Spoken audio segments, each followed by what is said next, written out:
feels secretive. Those grave diggers that were taking out the bodies, I mean, the stench of it all.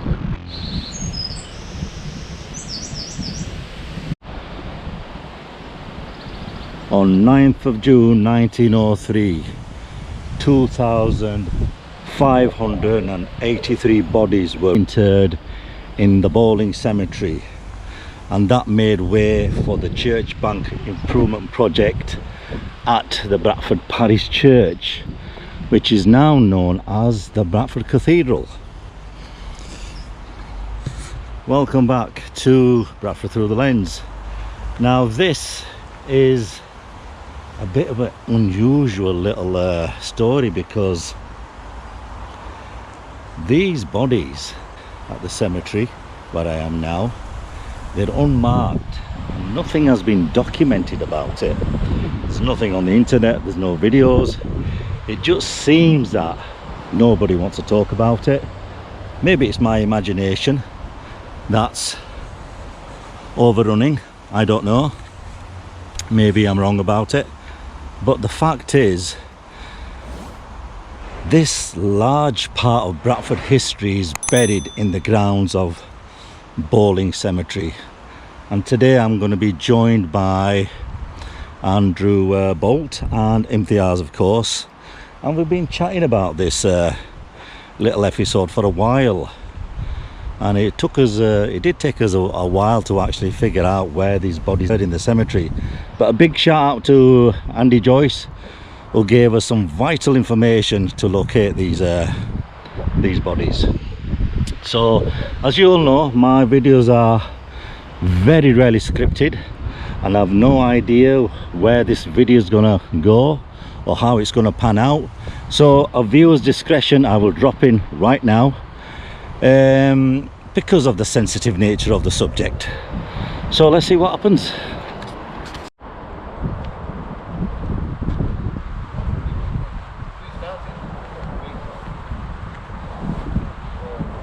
Here we've got open space, it must be here. Then we went over there. So the thing is, there's so many open spots, there might be even some more. I know.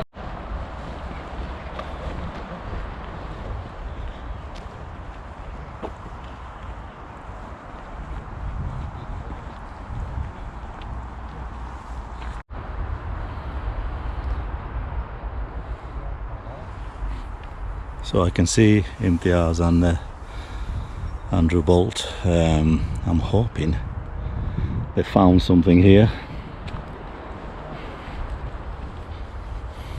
Andrew, pleased to meet you again. Hello again. And 𝗕𝗢𝗄𝗏. Hello there. Welcome. This is a big subject. Very big, bigger than most issues in Bradford. Yeah, Big discovery. big discovery. I've been online, we've been discussing for the past few months about it, putting a jigsaw together, and I'm hoping we've come up with something. Yes. Where do we start? There's so many layers to this story. Right, well, I mean, I can show you a picture, and hopefully it's not glary, but you can see there.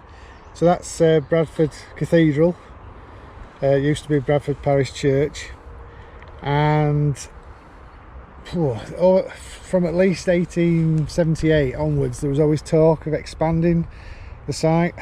So they were going to add extra pews inside the church, so they'd have to expand, so build out all the time. So they looked at purchasing some land to actually move bodies out of the way. So in 1900 it would appear there was some works done where there were about 808 people actually transferred to 𝗏𝗏𝗏𝗆 Cemetery that were from the cemetery there.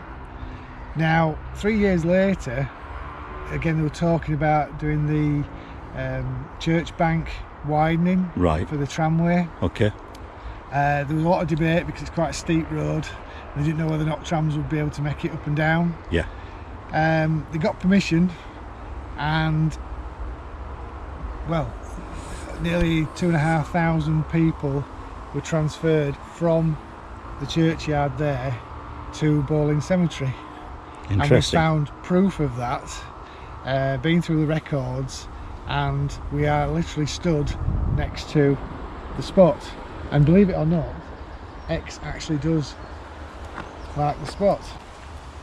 And when we look, we have a grave plan in front of us, and we are stood on this corner here. Now, as you pan back out, there's a patch of land here, and this is basically where This section here, right. You can see there's almost a line marked out, and 𝗕𝗄𝗄𝗏 is going to stand probably where it ends, just to show you the scale. And just again, 𝗕𝗄𝗄𝗏 is now heading down to there, so he stood at the side of where it ends. So that's approximately where 2,583 bodies from Bradford Cathedral are buried. right, so I've just walked down it. It is a wide angle lens, Yeah. so it'll give us a bit of an idea. So as you can see, it's there's no markers, no nothing. It's literally one plot, but it's actually sectioned into lots of individual plots according to the plan. So can you just walk across there, 𝗕𝗄𝗄𝗏, the width of the actual site? I'm a bit closer now, we get an idea. This seems to be the outer perimeter of the burial plot. So Oh, you can see it, is that? Yeah, you can see. All a right. right angle there. So where the grass is cut is almost the right angle of where the starts. and as you walk up here,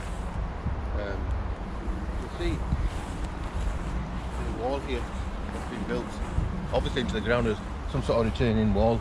Oh, So- yes, yeah, right. And you can see, I mean, So this is a perimeter.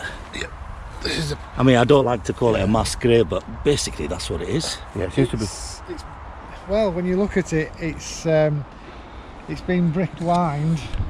Whether or not they're individual, because at each set of remains were put in boxes, Right. not individual coffins, but obviously when they were digging things out, it's hard to identify all and everybody. Right.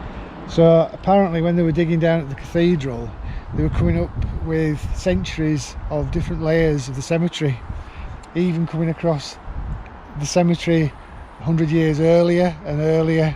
So these bodies, some were identifiable, but well, because of like brass plates, things like that with names on, but not everybody. So all that was recovered from there are actually now in here. Right, let's have another look. So this is incredible, you know. It is, and it's obviously been, it's a proper wall. I mean, you can see from this side it drops down clearly. So I think what's happened here, the tree, it's probably done us all a favour in exposing this wall, because we wouldn't have really been able to say exactly where it stopped and started. So I mean obviously these bricks are from there.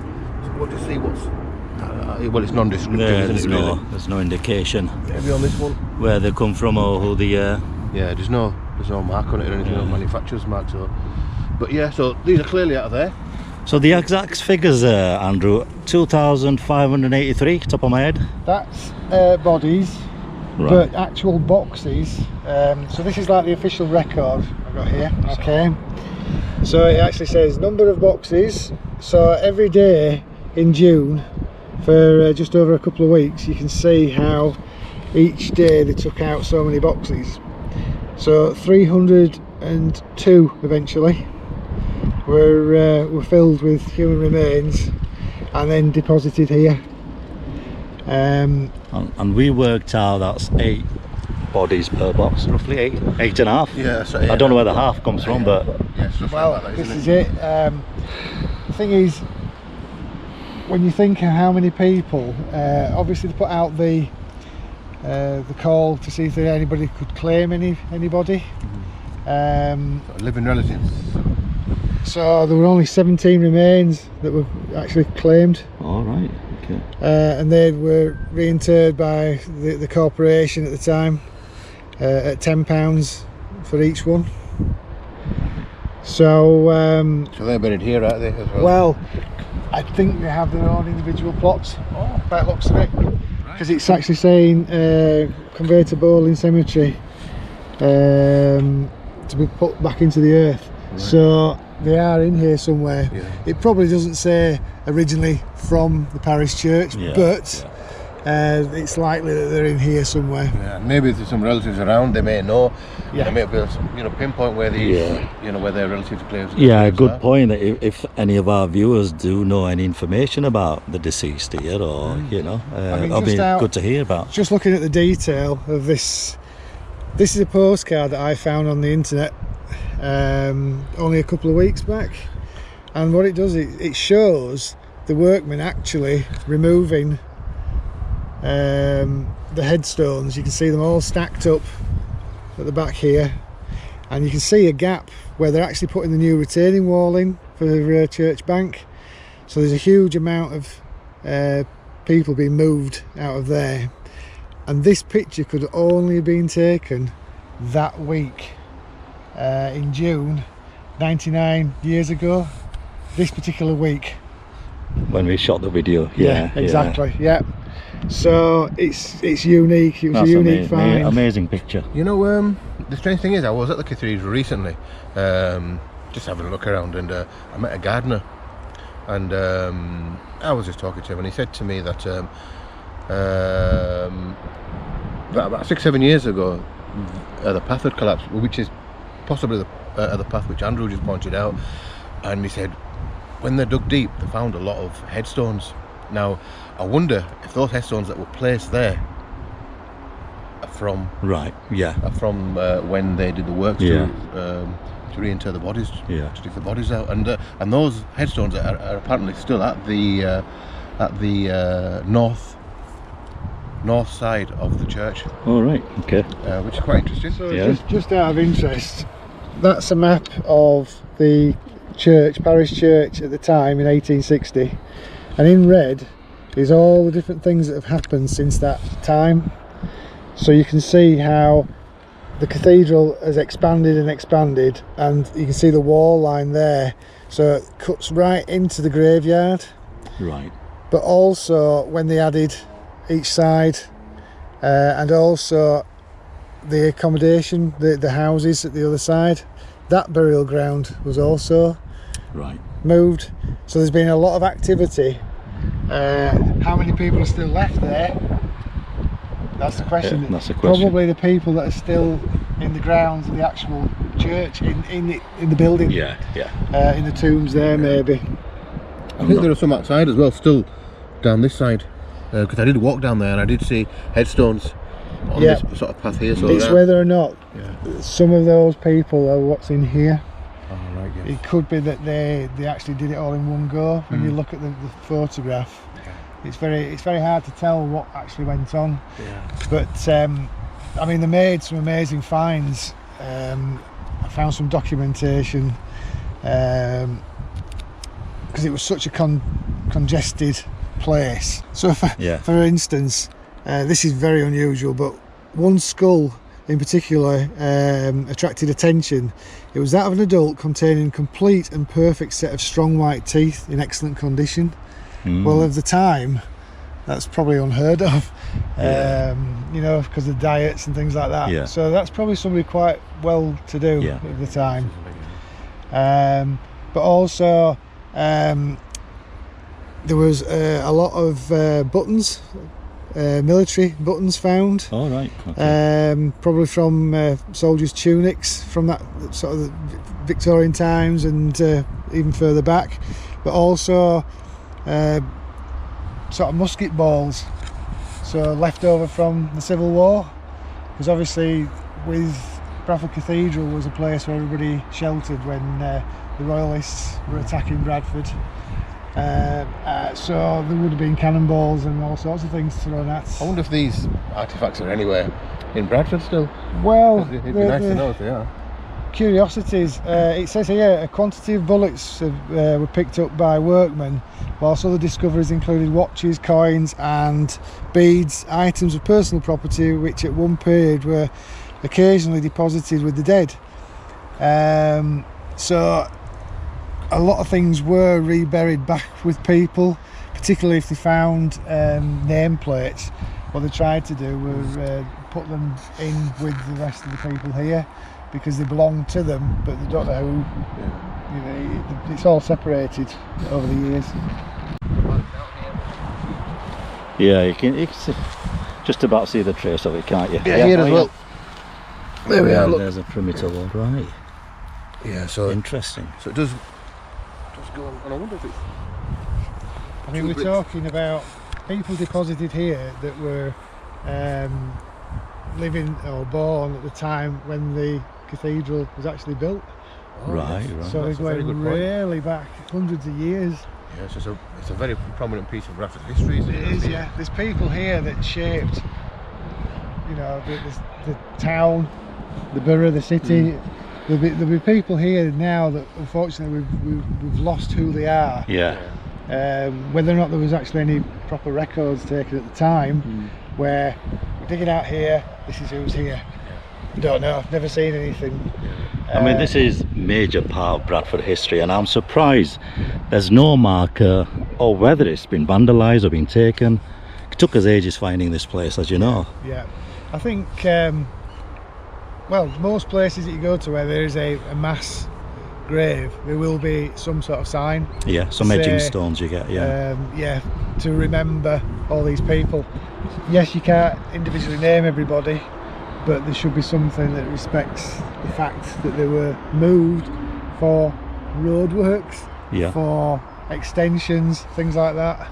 It is a sacrifice in itself. Yeah, it is, because they, again, people pay to be buried for forever. Yeah.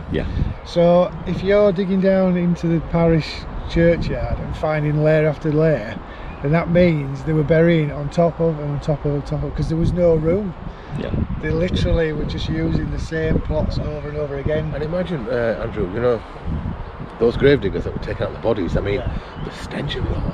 You know, it must have been very, very difficult. And also, you were going down to levels where the plague could have been.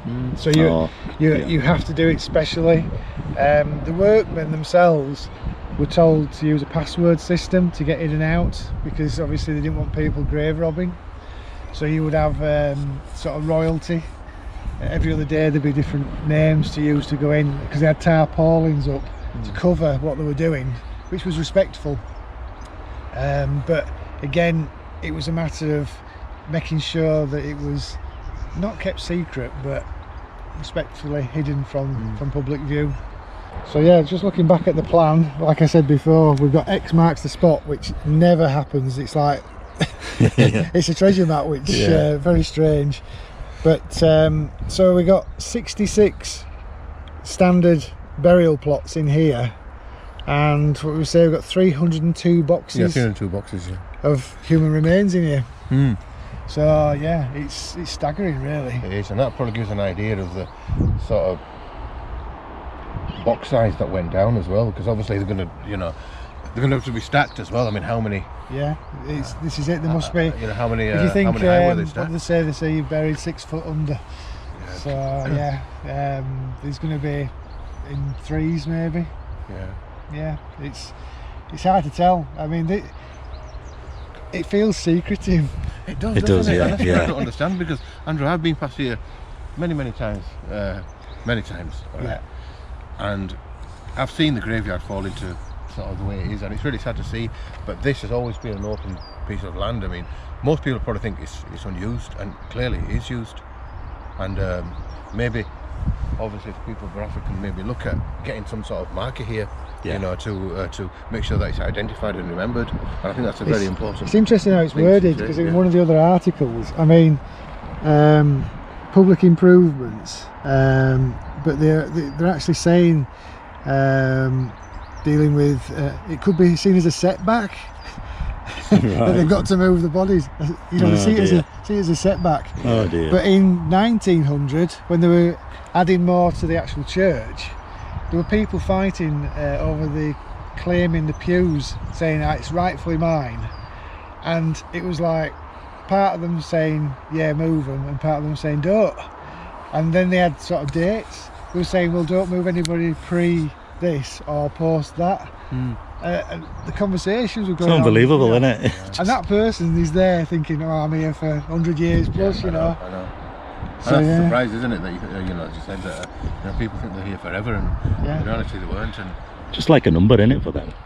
it is, yeah. The thing is, what came out of this was all this work, the road improvements and everything started about 1878 and went on into the next century. Yeah. But there were so many graveyards where they were going to have to do this, putting new roads in and things like that. 𝗏𝗏𝗃𝗀𝗆 was already established as a cemetery, the other side of Bradford, but it got the go-ahead to build the crematorium because they knew this was going to be another problem eventually. So the crematorium suddenly became more and more prevalent in society, and it was approved literally the same year as this, and it cost about £5,000 to build it. So on the back of what you're seeing here, there was a little bit of, let's see how we move away from the burial side of people that have been gone many years. Yeah. And if anybody wants to find it, just I think probably remember. What's the best way, do you think? Probably this X marking the spot, obviously. Yeah. 260. X260. On most gravestones there's a plot number. You can see that. So this is sort of the bottom end of the site, and then you're looking that way towards Ruley Lane. And also by the chapel. Yeah, there's a You know, chapel there. So if you can sort of identify it from there, that's where it would be. And please again, you know, we say do come to have a look, because people buried here are part of our community. Absolutely, So please absolutely. come and show your respect, and maybe somebody can do something about getting some sort of a monument here It for would be them. so interesting if every single one of these plots had a piece of its history. You know, if you could find out if it were a soldier or Yeah. doctor, or going right back to when Bradford was basically Broadford in the name, you know, expanse of water, you know, and these people, some of these people would have seen that. Yeah, they would have done. In fact, I think we were on about it online a while back about the first Black Prince that was up at the barracks, up top of Barker End Road, around that area, and he was buried in the parish churchyard. Did he get moved here? So there could be a prince in here as well. I know, that's right. So yeah, it really begs the question, you know, did somebody write all this down? And if not, why not? Why not, yeah. Should have been documented. Yeah, he died on the same day as 𝗏𝗏𝗃𝗀𝗃𝗀𝗏. Not sure. Yeah, I think it was. Yeah, it was in the same. It was in the same article. It was underneath listed. So yeah, he was a prince from Africa that was actually stationed with them in the barracks, Bradford Barracks. So yeah, and he died aged 8, and he's recorded as buried in Bradford Cathedral grounds. So at that time, yeah, he could be in here. Crazy, absolutely crazy, isn't it?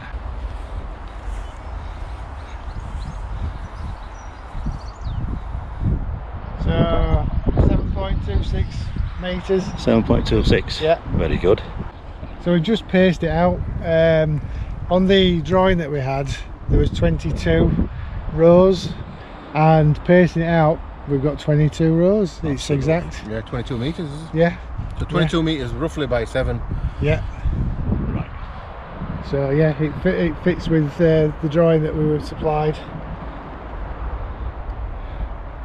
Well, I love the way you guys have put pieces together.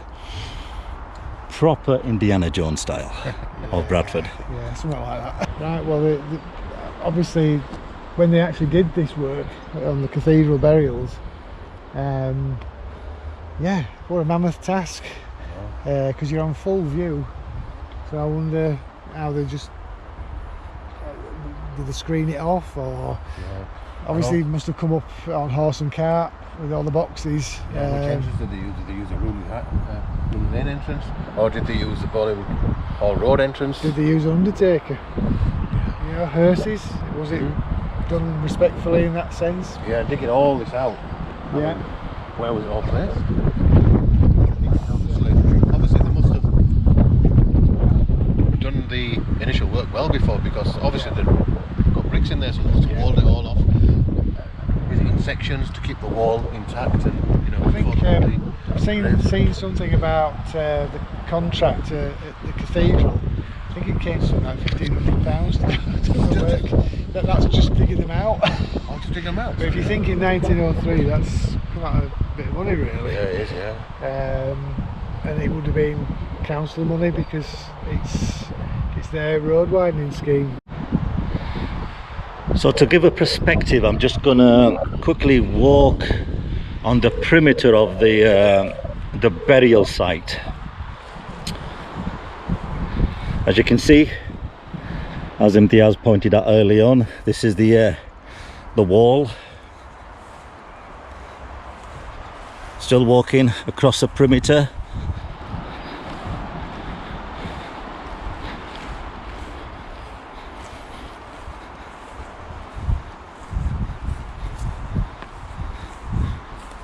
Kind of coming towards the end, or one side of the wall. You might be able to see a faint borderline. That's one side of it. Back to where we started. I'm guessing this is the perimeter. I don't know if it goes to the edge there, but I'm only going by the colour of the grass, which sometimes is a telltale sign.